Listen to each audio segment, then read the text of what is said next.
Hello students. So today we are going to learn about discount. Okay, आज हम पढ़ेंगे discount के बारे में और डिस्काउंट एंट्रीज़ के बारे में. ठीक है, इससे पहले जो लास्ट वीडियो हमने दिया था उसमें हमने आपको सिंपल एंट्रीज जनरल एंट्रीज बता दी थी, सारी रूल्स क्लियर कर दिए थे. ठीक है, बैड डेट्स भी बताए थे उसमें, और उसमें अब रह गया था उसमें डिस्काउंट, है ना. और बैंकिंग ट्रांजैक्शंस के जो भी रूल्स रेगुलेशंस थे उसका भी एक वीडियो हमने दे दिया अपलोड, वो भी अपलोड हो गया है. और उसके बाद आते हैं हम डिस्काउंट पर. डिस्काउंट मतलब जो ट्रेड डिस्काउंट और कैश डिस्काउंट, है ना. अब डिस्काउंट तो ये नाम से क्लियर है कि कुछ अमाउंट में अगर हम डिडक्शन कर देते हैं, ठीक है, अमाउंट को अगर हम थोड़ा सा कम कर देते हैं तो वो हमारा क्या हो जाता है, डिस्काउंट कहलाता है. ठीक है. अच्छा, ये डिस्काउंट इसके दो टाइप्स होते हैं. ये टाइप्स हमें पढ़ने हैं अपने यहाँ पर. एक तो होता है ट्रेड डिस्काउंट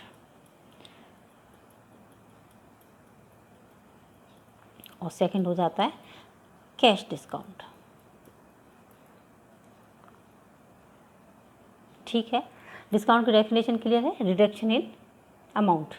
ठीक है, reduction in amount is called discount. ये कोई भी ऑफर कर सकता है आपको, डेटर्स और अमाउंट ड्यू टू क्रेडिटर्स, कोई भी कर सकता है. राइट. आ जाते हैं ट्रेड डिस्काउंट और कैश डिस्काउंट पर. तो सबसे पहले अब हम यहाँ पर सीखने के लिए जा रहे हैं ट्रेड डिस्काउंट. ये हम डिटेल में आपको पढ़ा दें और इसकी एंट्री भी बता दें. तो हम देखेंगे ट्रेड डिस्काउंट को.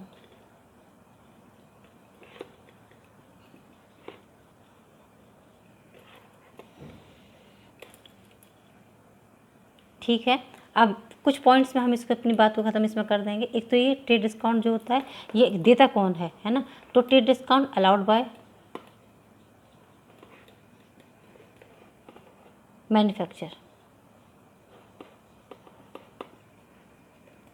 किसको दे सकता है ये, टू द होलसेलर. ठीक है, तो ये कौन देगा, ये मैन्युफैक्चर देता है किसको, होलसेलर को, है ना. या फिर होलसेलर किसको देगा,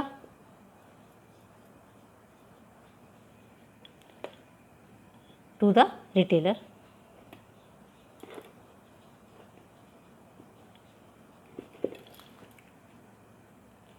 सही है. देता किस पे है, ऑन लिस्ट प्राइस. बस इसका ध्यान रखना है आपको, लिस्ट प्राइस पर दिया जाता है. ठीक है, बहुत इंपॉर्टेंट चीज़ यहाँ पर आ जाती है एक और आपकी, इट इज़ डिडक्टेड.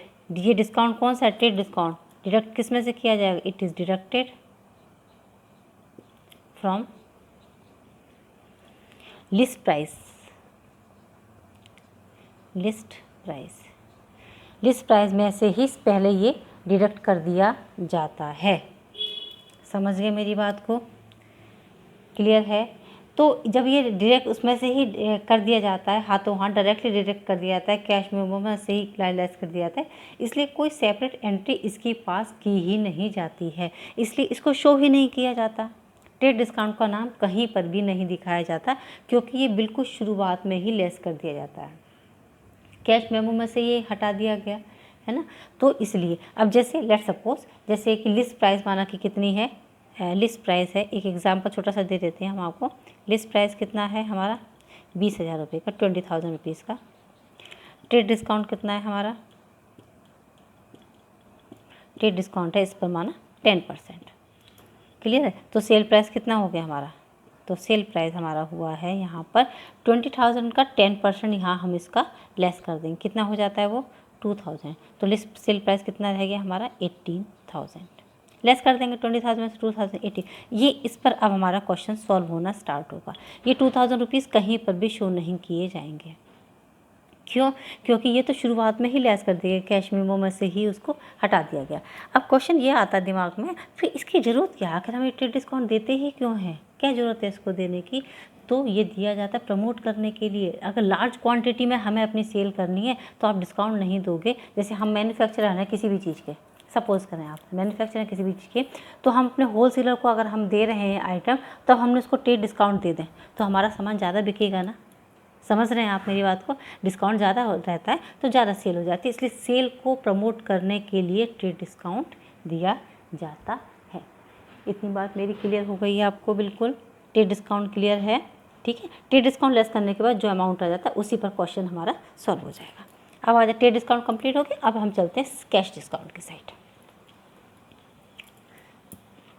ये आ जाता है अब हमारा कैश डिस्काउंट।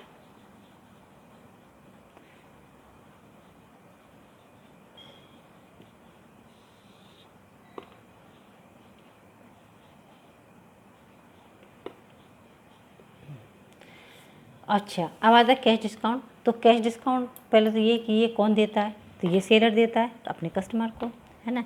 तो दिस इज अलाउड बाय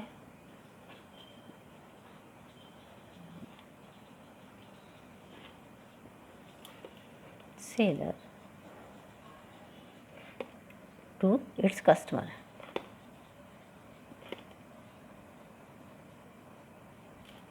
ये किसको दिया जाता है, ये कस्टमर को दिया जाता है। कौन देगा, सेलर देगा। अच्छा, कैश डिस्काउंट, फिर ये बात आ जाती है कि कैश डिस्काउंट क्यों, आखिर होता क्या है। तो कैश डिस्काउंट क्या है कि जब आप कैश में पेमेंट करते हैं, समझ रहे हैं, आप अगर कैश में पेमेंट कर रहे हैं तो आपको उस पर डिस्काउंट दे दिया जाएगा। जैसे माना आपने 10,000 रुपीज़ का माल सामान ख़रीदा है किसी से भी, और आपने उसको तुरंत पूरे आप उसको रुपए दे रहे हैं 10,000, हाथों हाथ कैश दे रहे हैं, तो उसने कहा कि ठीक है 500 की आपको छूट, ठीक है। तो वो कितना हो जाता है, आपको 500 रुपीज़ का आपको क्या मिल गया, यहाँ पर कैश डिस्काउंट आपको मिल गया। समझ आ गया कैश डिस्काउंट क्या होता है, ठीक है। अच्छा, ये दिया ही क्यों जाता है ना, तो ये दिया जाता है फॉर अर्ली पेमेंट।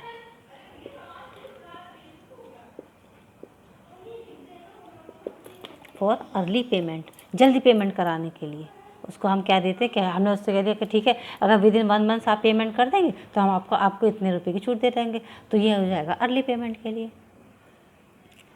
समझ में आ गई आपको, ठीक है। कैश डिस्काउंट पर जो है वो अब हम आपको उसके क्वेश्चन बता देते हैं, ठीक है। एक जैसे छोटा सा एक एग्जांपल हम ले लेते हैं और हम आपको इसको क्लियर कर देते हैं कि ये कैसे इसकी एंट्री पास की जाएगी। ट्रेड डिस्काउंट, कैश डिस्काउंट इतना समझ में आ गया होगा बच्चे अच्छे से, ठीक है। चलते हम आगे। अब छोटा सा एक क्वेश्चन करा देते हैं। जैसे एक गुड सेल की है, सोल्ड गुड्स, हम शॉर्ट में लिख देते हैं,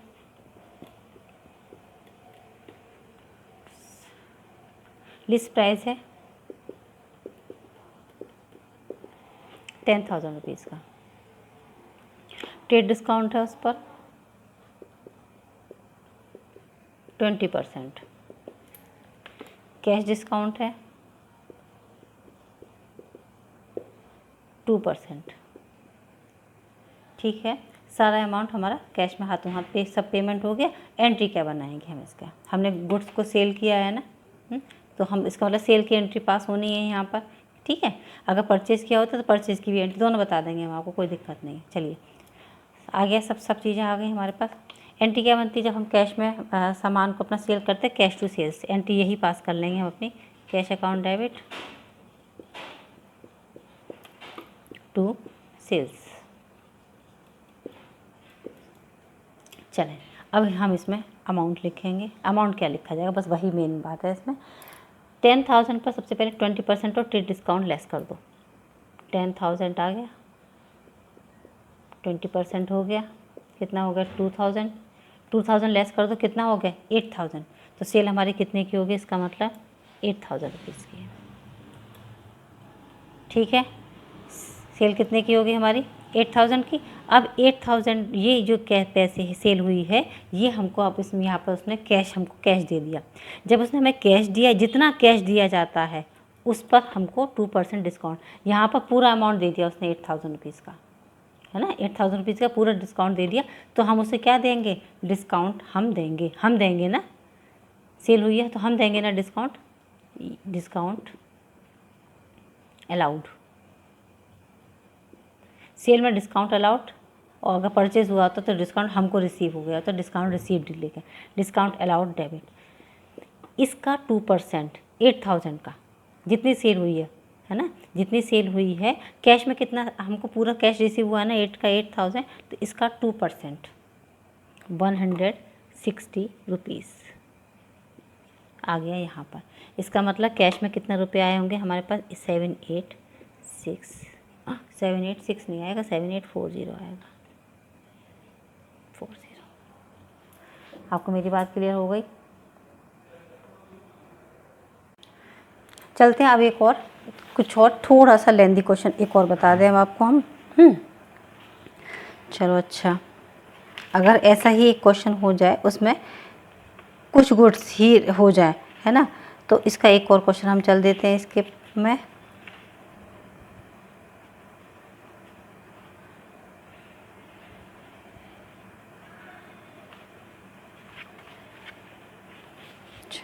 अब जैसे यही जो क्वेश्चन था, इसमें अगर परचेज हो गया होता, ठीक है, तो अगर परचेज होता तो एंट्री बनती,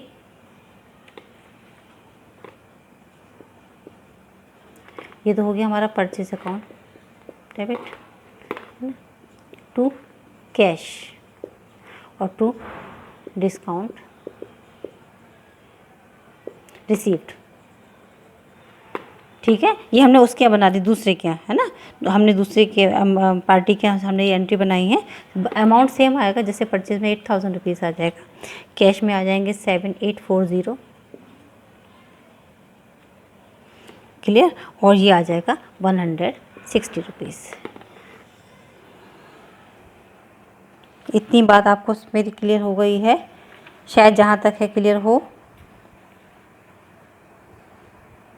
आगे चलते हैं कुछ और क्वेश्चन की साइड। चलो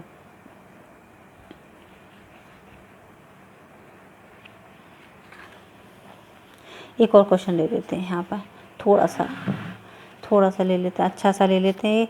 एक तो ये कि यहाँ पर गुड्स सेल की गई हैं, कुछ भी हम एक छोटा सा ले लेते हैं। सोल्ड गुड्स सोल्ड है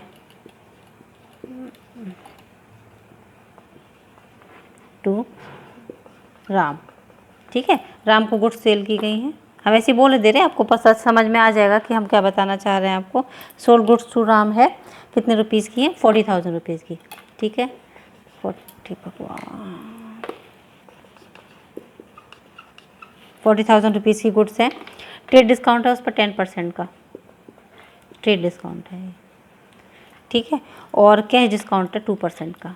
ये हमने शॉर्ट में लिख देते हैं, क्वेश्चन लिख लें आप अपने पास। कैश डिस्काउंट कितने का हो गया? उसमें 2% का हो गया। ये जो पर्सन है राम है, उसने जो पेड किया है, मतलब जो कैश में अमाउंट आया है वो सिर्फ कितना है? 1/4 आया है, 1/4 अमाउंट इन कैश आया है, इन कैश। अब ये पूछ रहे हैं इसकी एंट्री, बहुत सिंपल एक क्वेश्चन है, कुछ भी नहीं। अगर ये क्लियर हो गया तो आपको डिस्काउंट एकदम क्लियर। गुड्स सोल्ड हुई है राम को 40,000 रुपीज़ की, 10% तो ट्रेड डिस्काउंट हो गया, तो 40,000 का 10% सीधे सीधे पहले लेस कर देंगे हम, रह जाएगा हमारा 36,000। 36,000 का 1/4 कैश में राम ने पेड किया है, तो इसका मतलब बाकी सारा क्रेडिट पे हो गया। तो जो आइटम कैश में पेड किया जाता है, जितना अमाउंट, उसी पर हमको कैश डिस्काउंट देना होता है, या उसी पर ही कैश डिस्काउंट हमको रिसीव होता है, ठीक है। अब हम इसकी एंट्री पास कर देंगे, एकदम सिंपल है। देखो यहाँ पर लिखेंगे हम कैश, ठीक है, ये हो गया हमारा कैश अकाउंट डेबिट। उसके बाद आ जाता है हमारा डिस्काउंट अलाउड। यहाँ पर हमको डिस्काउंट अलाउड हमने किया है, डिस्काउंट अलाउड। और आ जाता है हमारा यहाँ पर जो पर्सन का नेम आ जाएगा, क्योंकि कुछ क्रेडिट पर भी है ना, टू सेल्स। अगर ये क्लियर हो गया तो सब क्लियर हो जाएगा, कोई दिक्कत नहीं आएगी इस वाले करने में। ये हो गया हमारा 36,000 का, क्योंकि हमने बता दिया था कि 40,000 का जो 10% है वो ट्रेड डिस्काउंट है 4,000 का, तो 40,000 4,000 गए हमारे, कितने हो गए? 36,000, ठीक है। अब आ जाते हैं कि 36,000 का जो 1/4 है, 36,000 का 1/4, 1/4 है, ठीक है। ये हमारा किस में? ये है हमारा कैश, तो ये कितना हो गया हमारा? 9,000 रुपीज़। बात समझ गए आप, है ना। 36,000 का 1/4, ये हमारा क्या जा रहा है यहाँ पर? ये हमारा हो रहा है कैश डिस्काउंट, कैश 9,000 का, बस इसी पर डिस्काउंट हमको मिलेगा। तो 9,000 पर डिस्काउंट हमारा कितना मिल रहा है हमको, सिर्फ 2% का। कितना मिलेगा, 180 रुपीज़। डिस्काउंट अलाउड में लिखते तुरंत ही 180 रुपीज़, ठीक है। और 9,000 में से 180 लेस करेंगे तो हमको कैश हमारा कितना आ जाएगा, 8820 का, 8820, ठीक है। और बाकी जो 27,000 का जो अमाउंट है वो हमारा क्रेडिट पर है, हमको वो बाद में मिलेगा। क्लियर है। सेल हुई थी 40,000 की, 40,000 में से हमने ट्रेड डिस्काउंट दे दिया था तो अमाउंट आ गया 36,000 रुपीज़ का, ठीक है। और इसका 1/4 ही कैश हमको मिलना है सिर्फ, तो कितना मिल रहा है 9,000, इसी पर ही कैश डिस्काउंट दिया जाएगा सिर्फ 180 रुपीज़ का। ये आ गया। अमाउंट लेस करने के बाद इतना हमको रियल में कैश रिसीव होगा 8820 का। आई थिंक आपको ये कैश डिस्काउंट और ये ट्रेड डिस्काउंट आपको यहाँ पर शायद क्लियर हो गया होंगे। इससे रिलेटेड कोई भी क्वेरी हो तो आप लोग मुझको कमेंट बॉक्स में लिखकर कमेंट कर सकते हैं। और डिस्काउंट ये समझ में आया तो आप मुझे कमेंट करके बता भी सकते हैं कि आपको ये कैसा लगा। डिस्काउंट आपको क्लियर हुए हैं कि नहीं हुए, ट्रेड डिस्काउंट और कैश डिस्काउंट। ओके,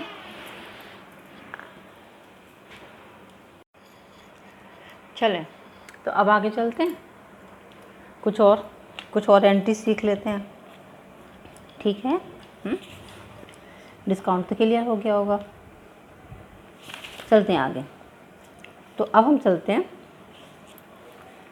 जैसे चैरिटी दी जाती है या फिर एडवर्टाइजमेंट में हम अपनी चीज़ों को देते हैं, सैंपल में लोगों को फ्री सैंपल बांटते हैं। तो जैसे चैरिटी हमने दिया, दान दे दिया, मीन्स किसी को फ्री सैंपल बांट दिया, तो इससे अल्टीमेटली हमारा स्टॉक ही तो कम हो जाता है ना। हमने सैंपल दिया अपने स्टॉक में से किसी भी चीज़ का, तो हमारा क्या कम हुआ, स्टॉक मतलब परचेजेस हमारी कम हो गई। तो चैरिटी हो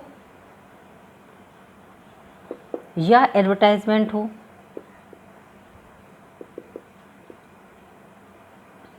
या फिर क्या चीज़ हो, यहाँ पे चैरिटी हो या फिर एडवर्टाइजमेंट हो या फिर हमने फ्री किसी को सैंपल दे रखा हो, ये सब हमारी किसको कम कर देते हैं, परचेजेस को।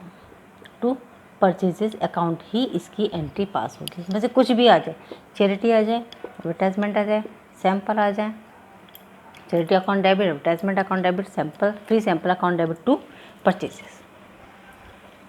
ठीक है, क्लियर हो गई मेरी बात। ये हो गया।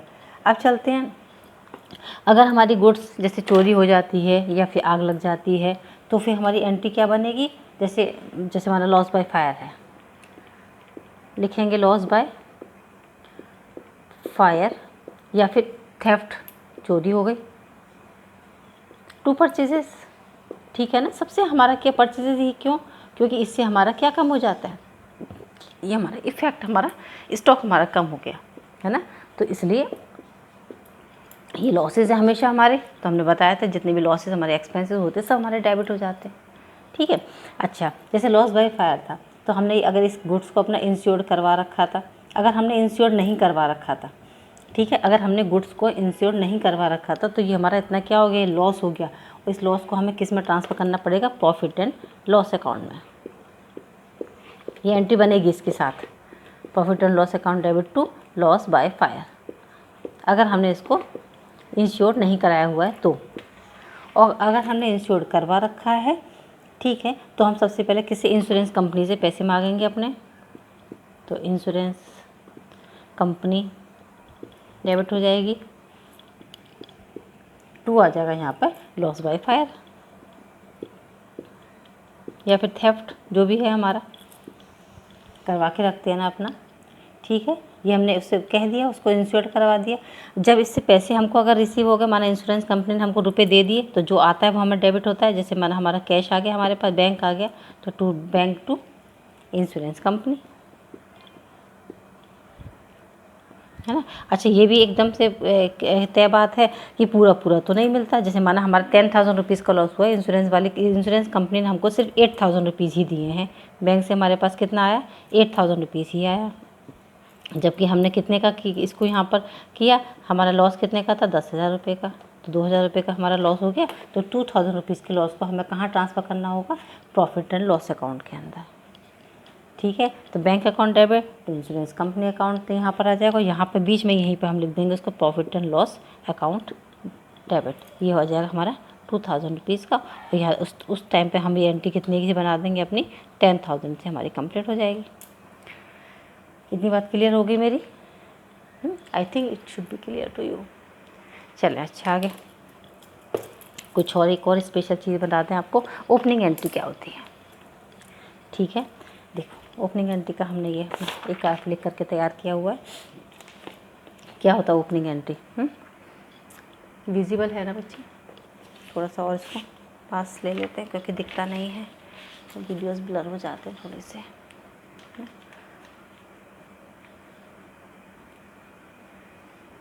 अब क्लियर हो रही है ओपनिंग एंट्री? ये ओपनिंग एंट्री क्या चीज़ होती है? तो ओपनिंग एंट्री होती है, देखो हमारा बिज़नेस पुराना है ना, तो इसका मतलब लास्ट ईयर के भी हमारे पास बैलेंसेस होंगे और अभी हमने ये नया साल हमारा स्टार्ट हो गया, तो लास्ट ईयर के बैलेंसेस को जब हम इस ईयर में ले करके आते हैं, ठीक है, तो उसके लिए हमको एक एंट्री बनानी पड़ती है।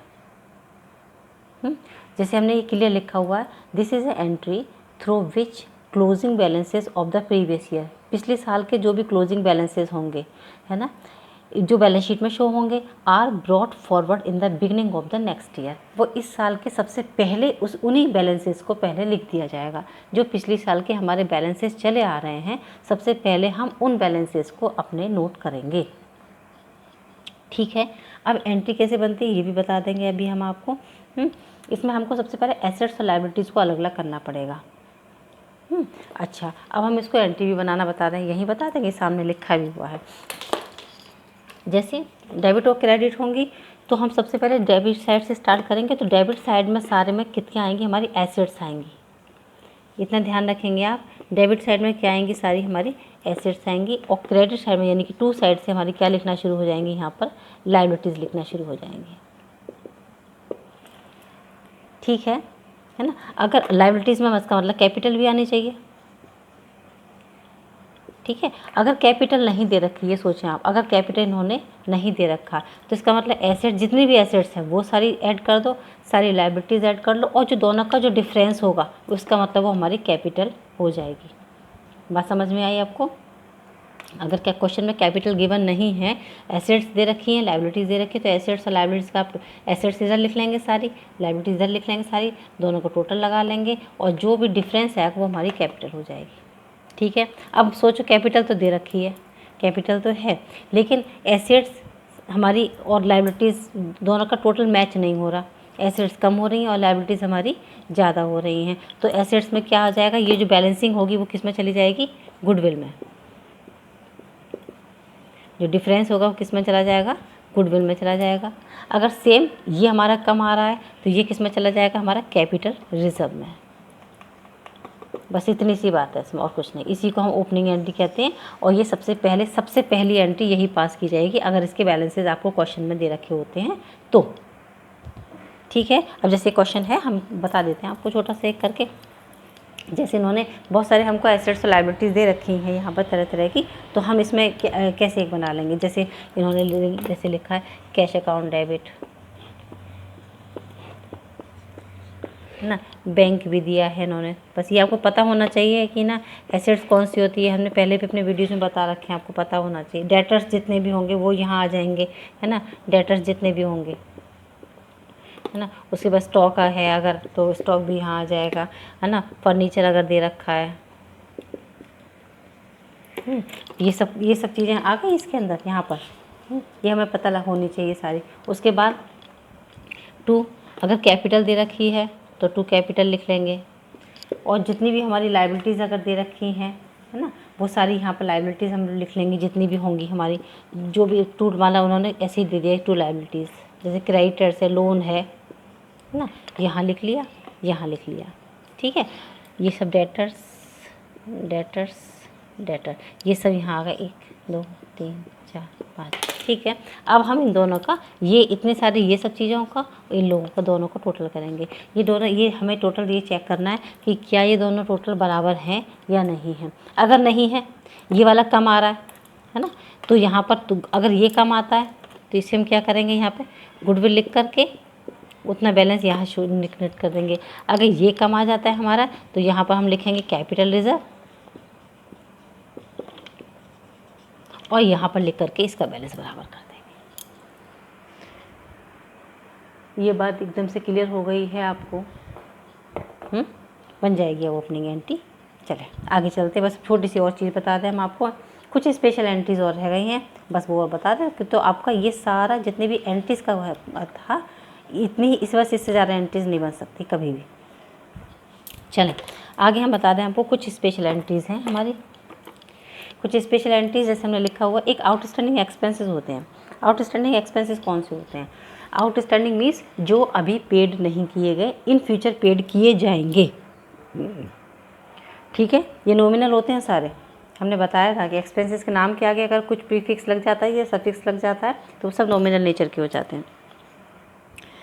आउटस्टैंडिंग एक्सपेंसेस कैसे होते हैं? जैसे सैलरी है, सैलरी आउटस्टैंडिंग है, मैंने अभी नहीं दी गई है, आगे जा कर के हमें देनी पड़ेगी, अभी नहीं दी है ना। एंट्री क्या पास होती है उसमें? सैलरी टू कैश करते हैं ना, जब हम पेमेंट करते हैं सैलरी का, यहाँ पे भी सैलरी टू आउटस्टैंडिंग सैलरी।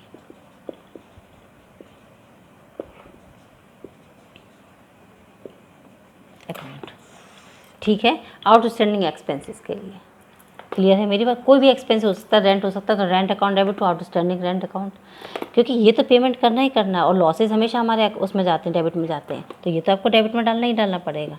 ठीक है, और यहाँ ये किस में क्रेडिट कर देंगे? आउटस्टैंडिंग सैलरी अकाउंट में, इन फ्यूचर जा करके पेमेंट कर देंगे।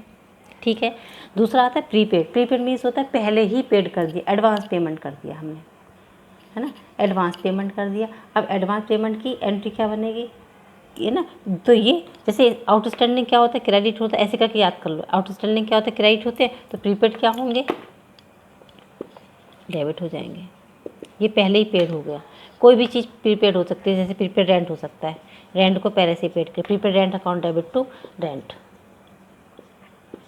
देखो ये पहले से ही पेड हो गया क्योंकि एडवांस पेमेंट है हमारा, अब नहीं मिलेगा हमको ये। ठीक है, तीसरा हमने लिख रखा डेप्रिसिएशन। डेप्रिसिएशन क्या होता है? ये डेप्रिसिएशन एसेट्स जो होती हैं वो हमारी टाइम से डेप्रिशिएट होती रहती है, उसकी वैल्यू डाउन होती रहती है। लॉस है हमारा, फिक्स्ड एसेट्स पे ही होता है हमेशा डेप्रिसिएशन, तो डेप्रिसिएशन अकाउंट डेबिट, ये हमारा लॉस है to fixed assets, to fixed assets, depreciation account debit, depreciation. ठीक है, इंटरेस्ट ऑन कैपिटल, ये कैपिटल पे इंटरेस्ट दिया जाता है। ठीक है, ये भी हमारा लॉस है, तो इंटरेस्ट ऑन कैपिटल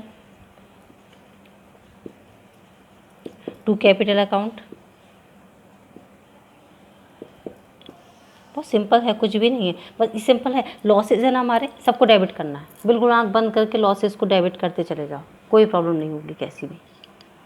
उसके बाद हमने दे रखा है इंटरेस्ट ऑन ड्राइंग, है ना। इंटरेस्ट ऑन ड्राइंग क्या होता है? हमको रिसीव होती है यहाँ पर। ठीक है, इंटरेस्ट ऑन ड्राइंग हमको रिसीव होती है, तो एंट्री क्या बनेगी यहाँ पर इंटरेस्ट ऑन ड्राइंग की? यहाँ पर आ जाते हैं drawing account debit to interest on drawing, drawing account debit to interest on drawing.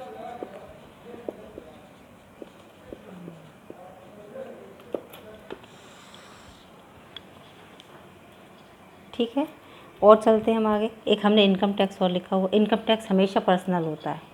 क्या होता है income tax? Income tax personal होता है, तो ये क्या हो गया हमारी? ये ड्राइंग्स हो गई।